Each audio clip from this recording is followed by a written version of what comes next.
Hey there, and welcome back to the Fuse Show. I'm one of your co-hosts, David Tran, and today I'm joined by Andy Jeffries of Civo. Andy is the CTO and co-founder of Civo, the first cloud-native service provider powered only by Kubernetes. Thanks for joining us on the show, Andy. Thank you very much for having me. I appreciate you taking the time. So something I always find really cool to find is when people in the founder space, especially the technical founder space, have a lot of passions outside of work. And I noticed that you're a Taekwondo instructor. Is that right? Yeah, I've been doing it for 35 years now. Started off when I was about 12 because I was being bullied at school, and I don't know how deep you want me to go on this before I As start deep as you rambling. want. Okay. Yeah, so I was being bullied at school when I was younger, and my mum took me to the local library to get a book on martial arts to decide which one I wanted to do. Hmm. And I came to the section on Taekwondo, and it showed one guy kicking someone else in the face, and oh, that looks cool. And then the next the next page was like how to do a jumping spinning kick, and it's like, yeah, that's what I need in my life. When I'm being bullied, that's what I want to be able to do. And went to our local sports centre, and the week before, a Taekwondo class had opened up, the first one in our area, and it just so happened it had started a week before, so it was kind of like fate for me. It was like, yeah, this is it. This is where I want to be. So, Did and it yeah, 35 ultimately years later, help you still going. overcome? Did it help you stand up against bullies? It did. Strangely, the most common question I ever get is, "Did you beat up the bullies?" But, no, it genuinely not. But it just kind of it gave me that self confidence, and I think it was the sort of the victim body language I had before, and that kind of changed when you have someone kicking you around at training a couple of times a week. Suddenly, a bully hitting you is kind of like, well, I get this anyway, so it makes no difference. So you kind of hold yourself a bit differently, and then the bullying kind of just sort of faded away anyway because they realise it's probably not worth the risk to them. So So what kept you going for it in so long? Like I have a lot of friends who picked up some form of martial arts as a kid. They probably did it for 5 to 7 years and then they stopped.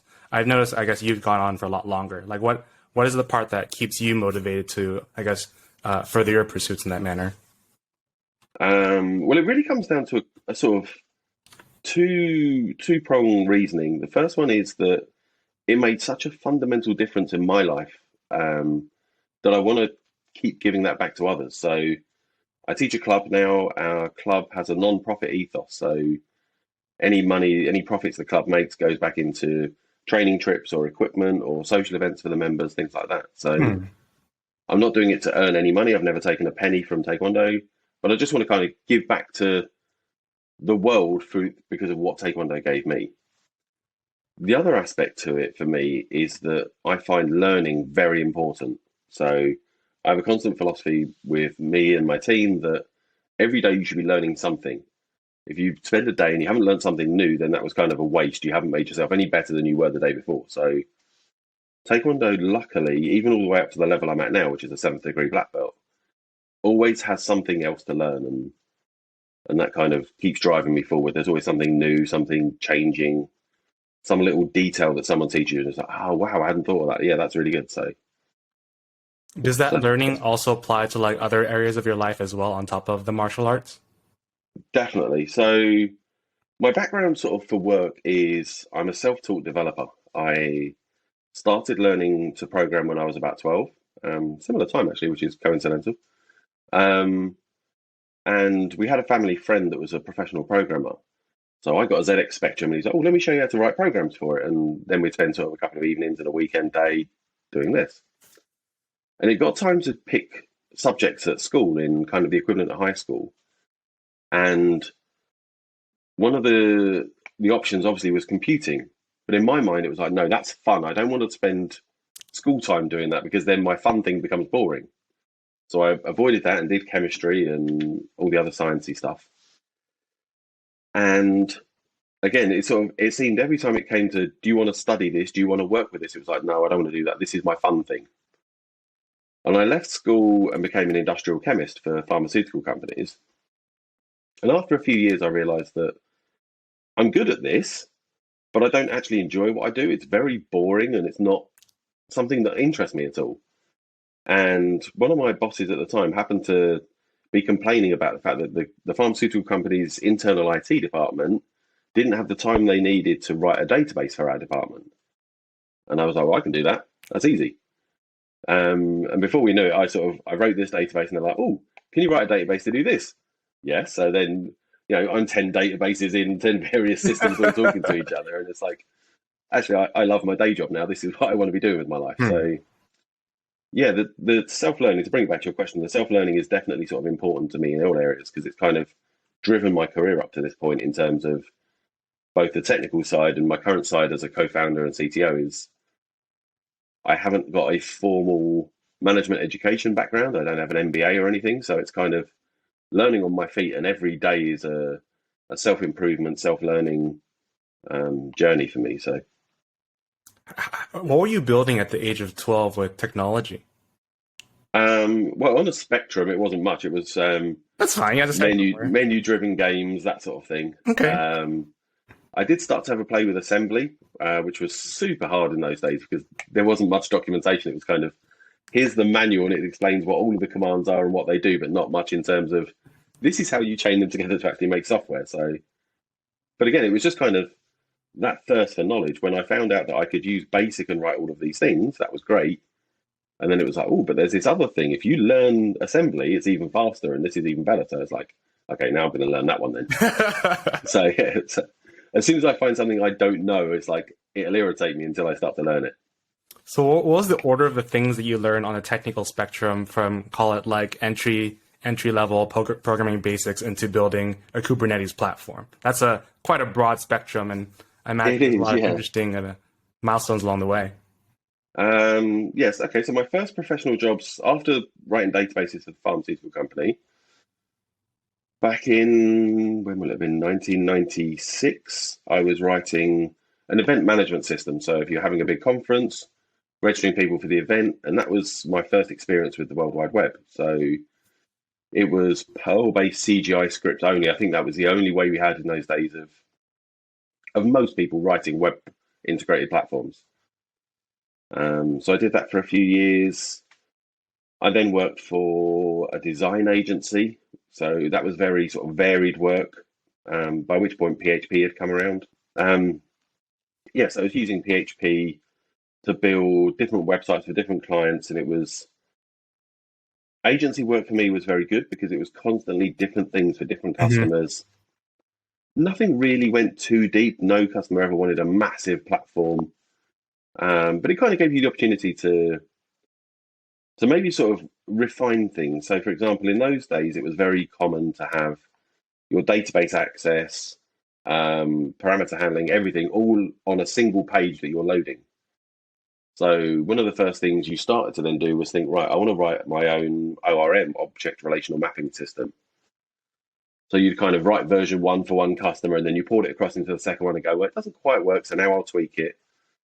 And then, you're 50 customers in and your ORM system has become awesome. And this is making your life so much easier. So it kind of came with the benefits of not necessarily writing a full framework. I would never say it was sort of a competitor to Rails, but it was kind of, you start to build up your own library of useful functions. And that kind of investment in the tooling was kind of important to me as well. It's not delivering business value, but it helps to make your day job better.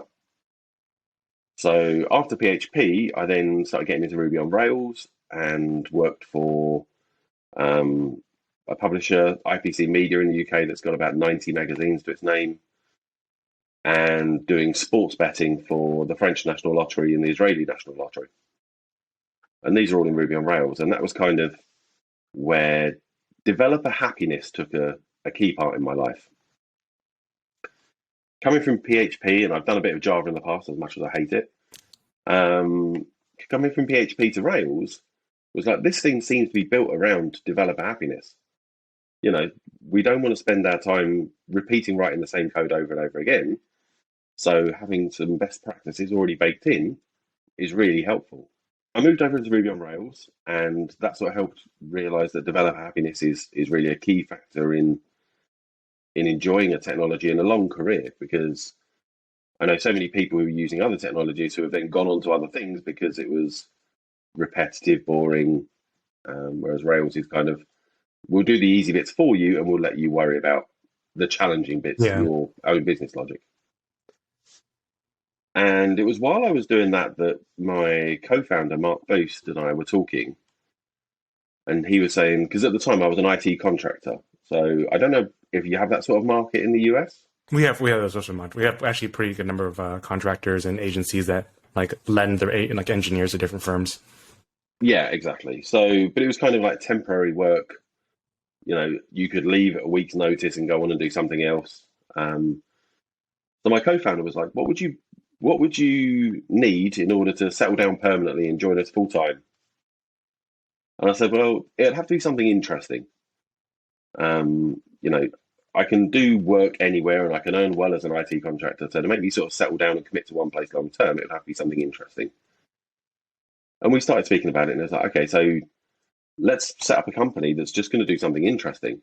Hosting based, because that was his sort of Yeah. area of expertise. He'd built up a bunch of hosting companies over the years. Um, so we co-founded Civo with the idea that we're going to do something different. And we started off with a particular sort of company ethos about being transparent with our community, having our community sort of drive what direction they want the product or the service to go in. But the problem was initially we were doing sort of infrastructure as a service, raw compute, virtual servers. And it's such a crowded marketplace that there was really no opportunity to break into it without spending billions on marketing. And as it came across in probably 2018, maybe, we came across Kubernetes for hosting our own Civo.com website. Mm-hmm. And on my first day of playing with this thing, it was like, this is incredible. Why is there not a service using this? And we found, GKE and equivalent platforms on Amazon and things. Mm-hmm. And I've really gone on. This is a long answer to your original question. It's okay. But yeah, so we found these other platforms. And as a developer, it was often, I'm learning about Kubernetes and I want to launch a cluster to have a play with X thing, ingress controllers or whatever it is. And finding that you'd have to wait 20 to 30 minutes for a cluster to launch was just absolutely crippling. I'd be reading something in a blog post and it's like, I want to play with that. Okay, now let me wait 20 minutes for a new cluster to launch. And then I can get back into what I was thinking about. So that kind of became the initial driving force behind the service we're building now is we can launch a Kubernetes cluster inside of 2 minutes, which means it's kind of, you see something interesting, you want to play with some technology, launch a cluster, go make yourself a cup of coffee, come back and your cluster's ready. So it's driven a lot of those use cases for customers where it's kind of use it in a CI/CD pipeline, experimentation, learning. We have a marketplace as well of Kubernetes applications, so you can kind of, if you want to play with Argo CD or various ingress controllers or trap service meshes, things like that, you can launch it in one click and say, "Give me a cluster with this installed, so I can start having a go." So I noticed on your website you're doing price comparisons between your Kubernetes hosted based solutions compared to like more traditional hosted solutions, call it like GCP or AWS. What makes you feel like these other companies don't want to go into that Kubernetes hosting space themselves, other than maybe loss of revenue? I mean, to be honest, the price comparisons we do are against other Kubernetes providers. Oh, I see. So it's trying to compare like for like as best we can.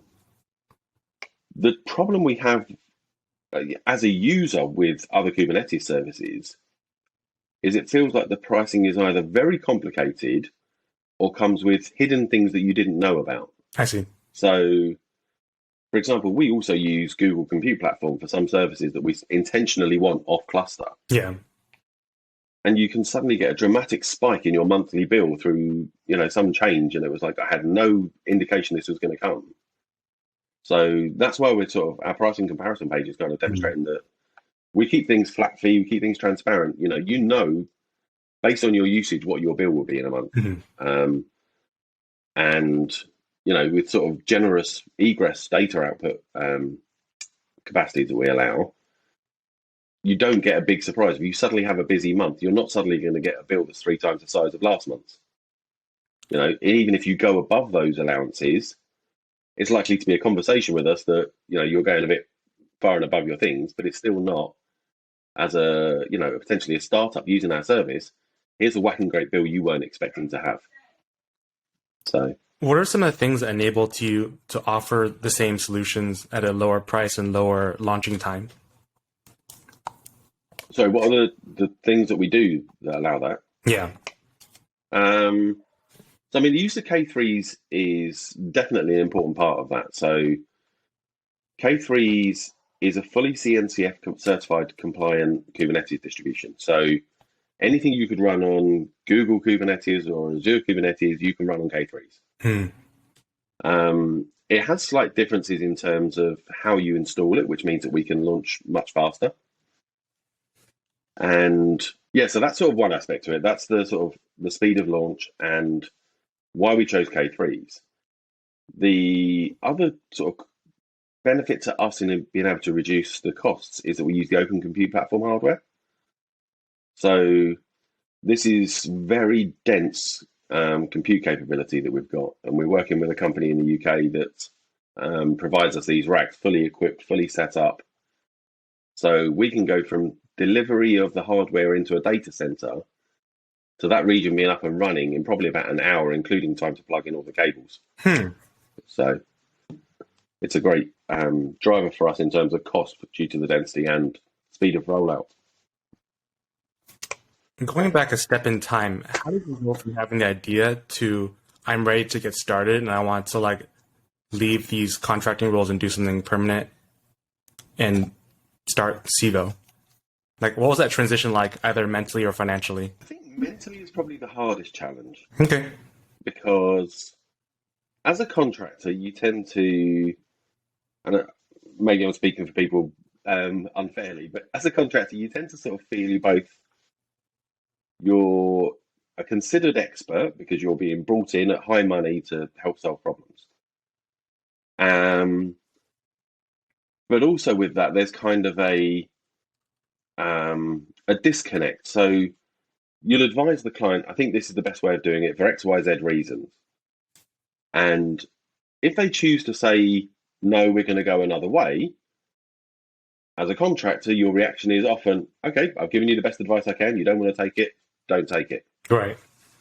As a co-founder of a company, it's more my role to say, I've advised that XYZ is the best solution. You're saying you don't want to, but we need to talk about why now, because this decision could affect us for the next 5 years or cause a massive rewrite further down the road. I'm not saying I'm right, but let's have this conversation rather than just I'm proposing X, it gets shot down, and then you back off and say, okay, fine, we'll do it your way. So it's kind of that switch in mentality from expert advice giver to shared responsibility, collaborative working, maybe sort of advocate for a technology decision internally. Was it difficult to learn that skill of having, I guess, more potentially contentious conversations or more like conversations where people disagree and having to like work through it versus just like walking away from it as a contractor might have the option to? Definitely. I was lucky that sort of earlier on in my career, I had got to sort of senior levels in being a permanent member of staff before switching into IT contracting. So it wasn't my first experience of doing this. That said, as I'm a techie, I probably am more fact-driven than maybe some of my sort of peers in other executive roles. So I come with a suggestion that has these benefits and it takes care of these risks. If someone else can tell me here's a better solution and this is why, then my brain will completely accept that and it's like, okay, yeah, you're right, that's fine. And if they can't suggest why it's better, then it's easy for my brain to say no. This is why my recommendation goes. So I'm kind of how's the way of phrasing it? Strong opinions weakly held. So it's kind of I have a strong opinion on what the best thing is, but I'm easily open to change if you can tell me otherwise. And one of the key things as well is, and particularly sort of being a technology leader within a company, is accepting you don't know everything. So I have a team of SREs that knows Kubernetes way better than I ever will. So I kind of have to rely on them to give me their best advice. So I can kind of throw a suggestion out for it to be sort of shot down by them of this isn't going to work for these reasons, but this is the way we can do it. But I always tend to try and get my team to don't come with a problem, come with a suggested solution to the problem. So that's the way I try to sort of lead as well, is if I'm going to suggest a problem, I'm also going to tell you a solution. It may not be the right one, but it's a starter for 10, and then we can discuss and go from there and define the problem space further. So something I've noticed about from talking to a lot of CTOs is that they generally also have a similar philosophy of strong opinions loosely held, especially when it's easy to draw that clear cost-benefit analysis. I think the challenges I've seen arise in the past when it's not so much a technical challenge, but a like financial or business challenge that forces engineering to shift timelines. Is that something you've like faced within Civo, where like you recognize there's a better long-term solution, but you have to go for a better midterm solution first for the sake of the business? And how often does that happen, and how do you go through those conversations? Yeah, so strangely, this has felt like it's happened a couple of times, and it's needed some uncomfortable conversations with my CEO, but he's very supportive. So the original version of our API service for Civo was written in Go, and this is when we were really, really small. There was a handful of us, and at the time, my decision was, and there wasn't anyone really with a counterpoint, was that Go is faster, much more lightweight. It's therefore a better technology choice for the API. But after about a year of doing this, I realized that I'm the only person that knows Go in the company. So if I want to go away on holiday, if I want to have Christmas day off and there's something goes wrong with the service, I'm the one that has to fix it. So by this point, we'd built up maybe 2 or 3 Rails developers in the company. So I went to the CEO and said, yep, we have a perfectly working API, but we're now going to replace it with a version written on Ruby on Rails because it's a better technology choice for the team. Yeah. So rather than a better pure technology choice, it's a team fit. So he agreed with that, and we then rewrote it into Ruby on Rails. And then fast forward 3 years later, and it just so happens because our new platform is entirely based on Kubernetes, and we have Kubernetes operators and things like this running that are all written in Go, we actually have more Go developers on the staff now than we do Rails. So now we're back to Go is the better technology choice, and it's the better team fit. So now we've just rewritten again back into Go. So yeah, and it's kind of, the first time it happened, it was, I guess, embarrassing is probably the right word, because it feels like I made a mistake. I did the wrong thing. And I've kind of come to terms with that over the years, that it's like not I did the wrong thing. It's I made the best decision I could at that time with the information available. It turned out to be wrong, so we changed it and we did the right thing.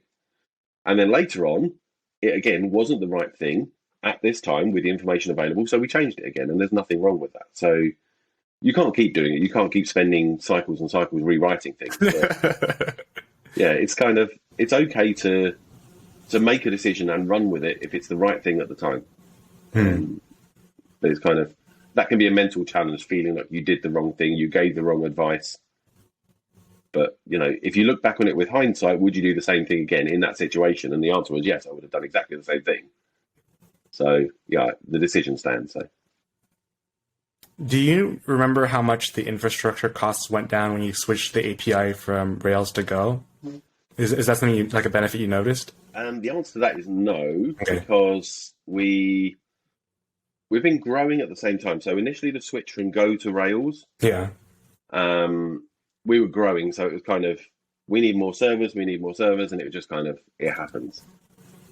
The rewrite back to Go, we're literally just completing at the moment, so that's due to go live in about a week or so. So, we probably can track how many pods we currently run now and how many pods we run after. It might actually be an interesting metric. I mean, we've looked at sort of individual response times for our API queries, and they're going down incredibly. So, we're looking at sort of, some of our API requests are taking 150, 200 milliseconds, and they're going down to a handful, like 5 or 10 milliseconds. So, yeah, it should be a big difference, and therefore a big reduction in cost. And when I was at Uber, there was a point where there was like an internal mandate where they wanted everything, every old technology, every interpreted language to be translated into a compiled one, like either Java or Go. Significant infrastructure savings as well as like performance improvements. I just figured I'd throw that question out there. Yeah, I mean, the interesting thing has always been for me, though, it's about, there are benefits to that. Yeah. The cost saving is real, but for most companies, are you operating at a scale where that cost saving is offset enough against the developer time spent? Right. So, for example, when we had Rails developers with very little Go resource, if we decided at that point to write the API in Go, the guys would be so slow and so unproductive, it wouldn't matter how much we're saving because it still would be It's much true. more in staff costs. Now, with the team balance being different, it should be different. But yeah, that's another aspect to consider, though. It's often not just the bottom line of how much is this costing us to host, but is this requiring more effort from the tech team to build, enhance? So I have a lot of discussions with my business partner over superior technology versus older technologies with larger networks, and it's like always one of those things that like it's actually unclear which is superior, and there's no universal answer. And I think one of the common scenarios I think about nowadays, like the Ethereum platform, is I think has the largest network effect out of all the ones that have smart contracts. But there's technically better ones in terms of like transfer time and as well as like costs. But will adoption happen? I don't know. So it's always cool to see how they play out in reality. Yeah, the whole crypto thing feels like a big gamble for me. I'm Yeah, for sure. blessedly staying away from that. So yeah. where do you feel like the industry is currently lacking as it relates to like hosting solutions? I don't know. I feel like I've got kind of a bee in my bonnet about having a decent platform as a service solution on top of Kubernetes. I think we'll reach the point in the future where Kubernetes is just sort of the de facto standard. Like most of the world hosts on Linux, most of the world at one point hosted on Apache. There's going to become a point where most things are hosted on Kubernetes just because it's there and it's full featured and everywhere. So I think that layer will kind of go away and be expected. So it then comes back to the original 10-factor application approach and the sort of, who was the company doing it? There was a company, my brain's gone now, doing a platform as a service, not Heroku. They were doing sort of self-hosted Cloud Foundry. Yeah. Where the principle is sort of, I've written this application, I want it on the internet, but I don't care how you do that. Here's my code, you run it. I don't want to deal with sort of the internals and how many servers and stuff like that. Kind of maybe the serverless dream, but it always feels like serverless is a better fit to microservices than full-blown applications, monolithic applications. So that's kind of a dream I've got of the future, and it's something that we've often talked about writing at Civo. Doing it as a platform as a service where you can Git push your code up to our platform or a platform, have it deployed, have it run, have it automatically scale. If you decide you want to then tinker with it more, then you can export the Kubernetes resources and play with it just as a regular Kubernetes application. So it's kind of maybe a bridging step into, for developers that don't yet know Kubernetes, here's a way of getting your code into Kubernetes, and then you can play with it and experiment and figure out how all these things work. So that's probably the biggest thing I'd say. How large is your team currently? Sorry, engineering team. Yeah, okay. So there is currently about 13, 14? Okay. 14, I think. But yeah, split between SREs, Rails developers, Go developers. And we're just splitting out into a new team called the Research and Development team that's going to be doing more experimental things. how did it go from being a technical leader of, I guess, being the co-founder, maybe the first person to write the initial version, to being a leader of people who do technical development? That's an ongoing journey. Okay. What you learned? What have I learned? Wow, okay. So one of the key things for me has always been, and it's kind of, because I was a self-taught developer, is I don't even know what I don't know. So I'm learning things, that something comes up, I'm learning, I need to know about that. And it's a major contributor, I think, particularly for techies, for imposter syndrome, that you feel like you don't justify your place in this thing, whatever the thing is, because there's so much out there where other people know it better than you. And I think there's been a couple of good books that have sort of helped fill in some of the gaps on a leadership side and a technical side. So yeah, that's been kind of the journey of kind of switching from techie, hands in the code, to running teams that are doing this thing. And probably the big learnings for me is more about communication styles, and delegation is a big challenge. I've always found delegation a big challenge, and I saw this in an article recently where you've thought about delegating a given task, but in your back of your mind, there's a little voice that says, I could do this quicker myself than I probably could explain it to the person. I could probably do it better than they're going to do it. Just get it done. It's something else for your plate. Don't worry about it. And that's been a constant challenge, I would say. There's so many times because I wrote the first version of the API service, I wrote the first version of the website, where it's like, I know exactly where I need to plug this feature in, and it will take me longer to tell you this than it will just for me to go and write the code. But there are benefits to delegating correctly, such as helping upskill the team, freeing up my time to focus on better uses of my time. So, there are certainly things that I can do that the rest of my team can't. So rather than me try and take everything on and leave those guys to do little bits, it frees me up to do more of that sort of deeper thinking and future work.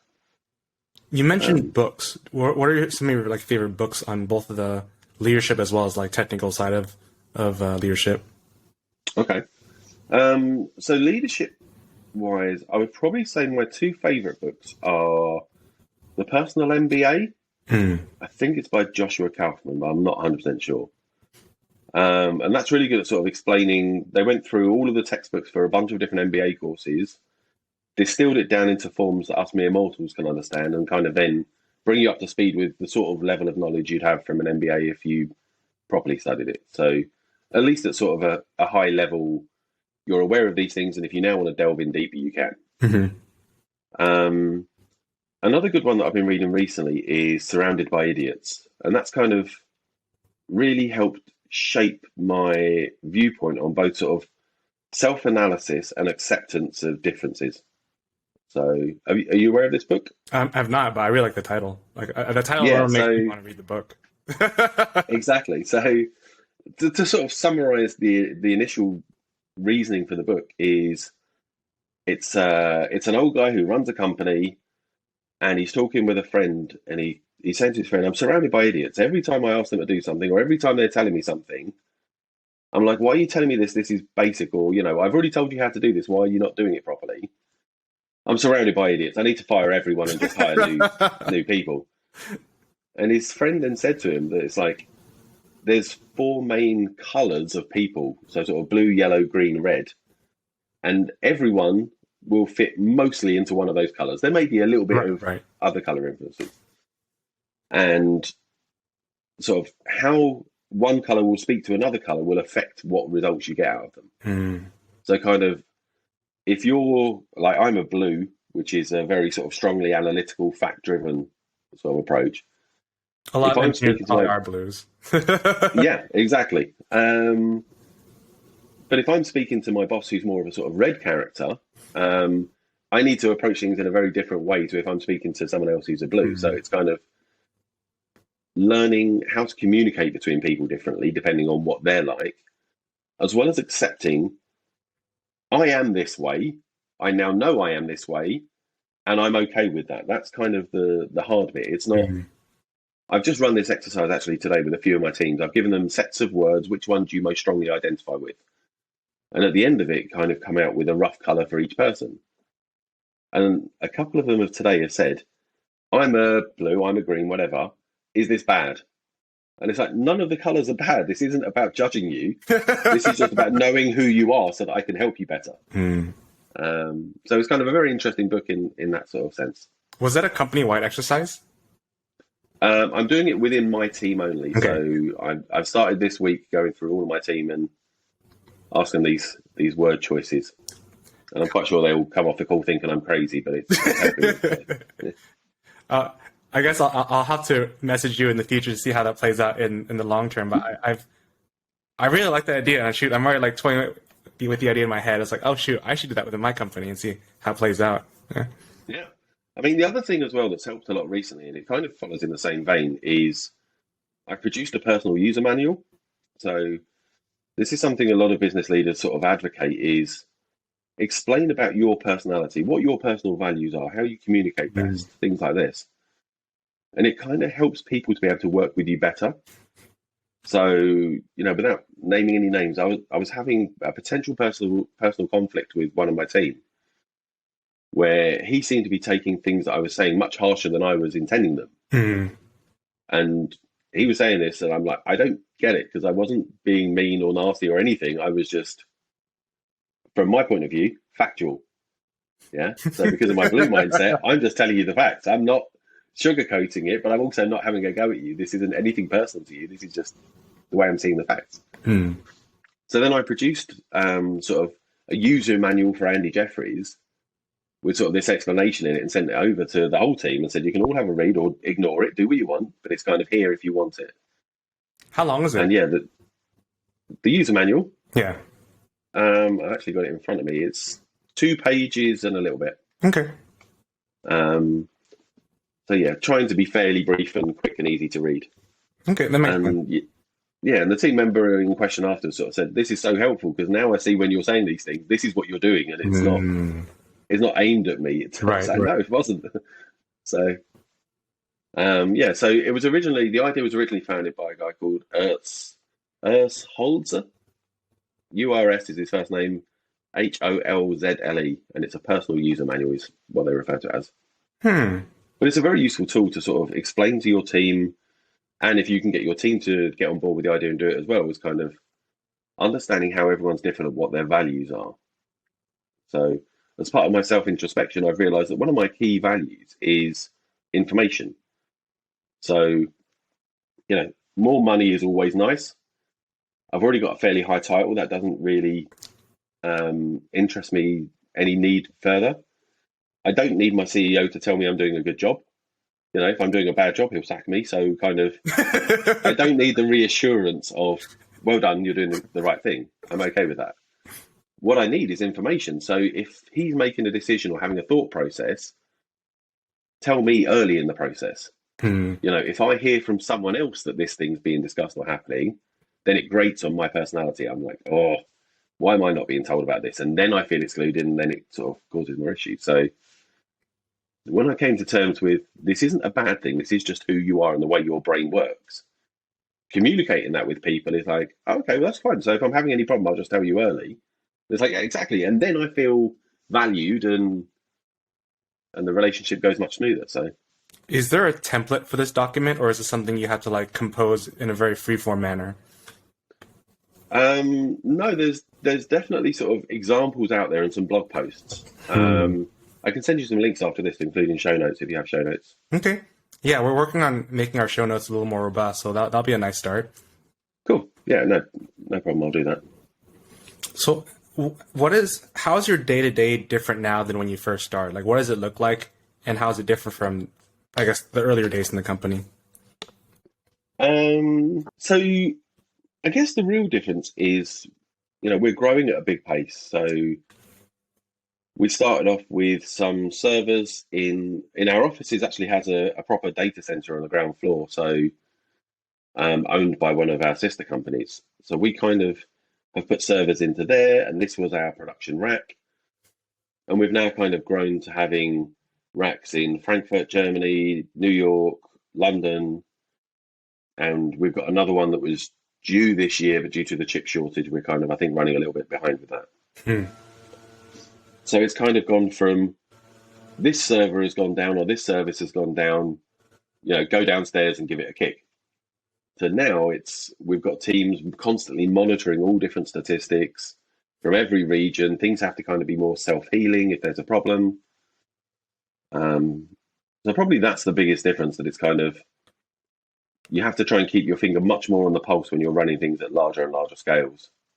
So yeah, observability and communication is key. What are some of the principles you think about when it comes to leading people on top of what you've already shared? On top of learning yourself and making that known to your staff, What do you think about what does it mean to be a good leader in your mind? Either something you're working towards or an area that you already feel like you're strong in. Yeah. So one of the key um, important concepts in our company is about open and transparency. So that's kind of number one for us. Is that if we're thinking about doing something, we'll talk it through with the team. Yeah, I mean the sort of the self analysis side is important. Communication is important.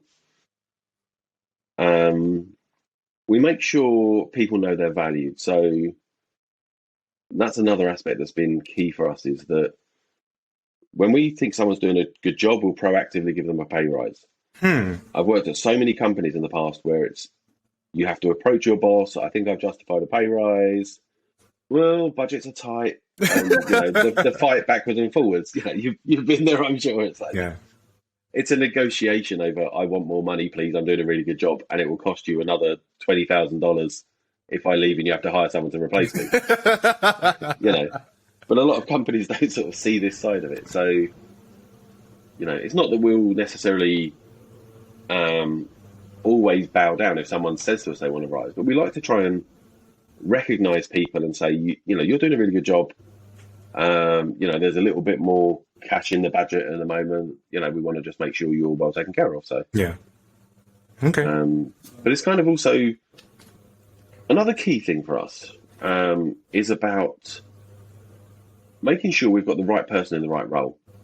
So we have a structure of what teams we've got and which people are working where. But then over time, we may find that actually this person, they're doing a good job. It's not a let's get rid of them, but they'd be really good if we put them over here. So kind of moving people to where fits them best. So we're having a few changes in the team that we're sort of discussing today. So, and from the conversations I've had, these team members are very happy to be put in a place because it's kind of, we've recognized that their skills lie in this direction.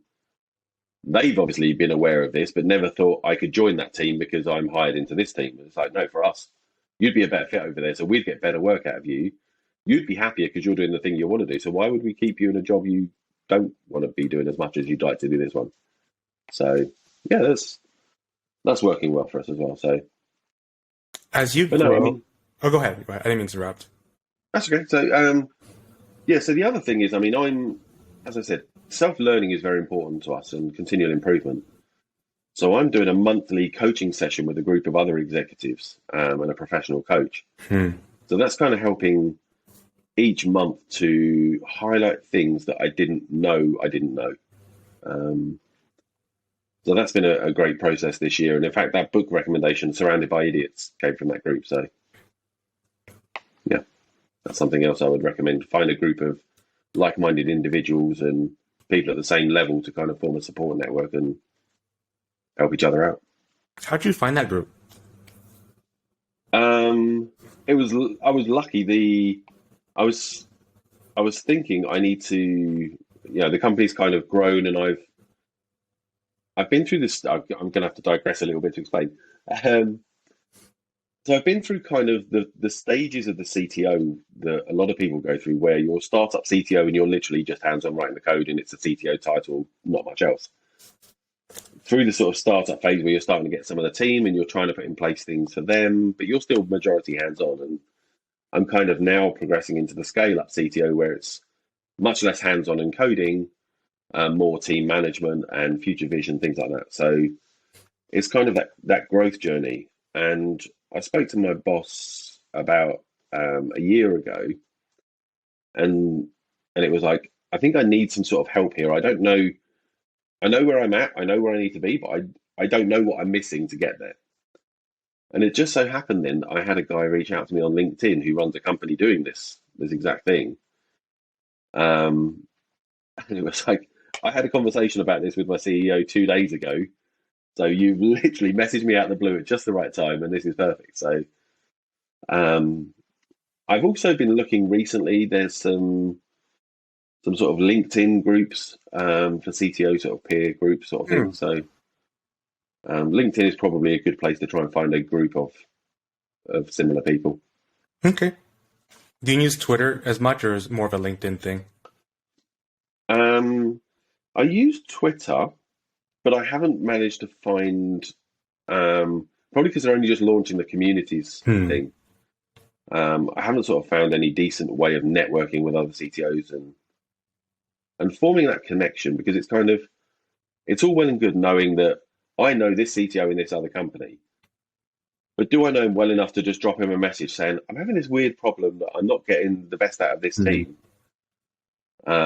Yeah, what do you think? So sort Gotcha. of, it's a different level of relationship to just reaching out over Twitter and saying, can I have some advice on this, rather than, hey Katie, hey Jeff, what do you think about this? Am I doing something daft? And you need that kind of relationship, that bond, to be able to both ask those questions you may feel embarrassed to ask, Hmm. because it kind of feels like when you reach the executive level, you're expected to know the answers. And if you don't, it can be a tough challenge to say, yeah, I don't know here, this isn't working, but I don't know why. But then also, it's difficult if someone asks you sometimes to be honest. It's too easy to say, oh, no, you're doing the right thing, don't worry, keep going, rather than, when I've been in this situation that hasn't worked, so I would rip out what you're doing right now and think about something like this. So it's kind of, you need that two-way bond and friendship, I guess, to say, be honest with each other without judgment. Are these sorts of groups things that help you, I guess, grow and overcome things like imposter syndrome? Is that like something that's really helped you? Yeah, definitely. There's lots of people that are sort of very confident CTOs that have maybe, backgrounds in business management and degrees in this. They've had great mentors in the past and they're already really experienced. But it feels like there's a whole bunch of executives that have kind of grown into the role without really getting that support and education. So yeah, that's sort of the peer group way of learning is definitely important. Hmm. Okay. Yeah. Well, I have one last question for you. What's something you've been learning recently that you wish you learned a long time ago? That's a good question. Um, yeah, I mean, aside from the communication stuff we've discussed, only probably Kubernetes. I wish I'd got in right at the ground floor of Kubernetes. Um, we were fairly early in the usage, but it felt like there was already lots of people out there that knew lots of things about it, Hmm. and I guess it would have been cool to be there sort of earlier and helping to shape some of that stuff, knowing how big Hmm. it's already gotten and will get much bigger. So, but yeah, no, constantly learning things. So it's kind of, there'll always be things where it's, I learned something and think, oh, I wish I'd known that a while ago. Um, but Okay. Well, thank you for your time, Andy. I'd love to give you the stage now for people who want to follow you or your company's journey along. What's the best way for them to do so? sure. So to follow Civo on Twitter or YouTube, we're Civo Cloud on those platforms. The website is civo.com. And yeah, you can come along, sign up, and have a play with the managed K3 service. And I personally am on Twitter as Andy Jeffries. You're welcome to follow me and yeah, interact, send me messages, or tag me in things. If you're a CTO, maybe a CTO in a startup, and you're trying to get to the scale up side and you want to form this peer group, reach out to me and we can try and sort of put something together. Sounds good. Well, thanks again for joining us in the show. You're very welcome. Thanks for having me.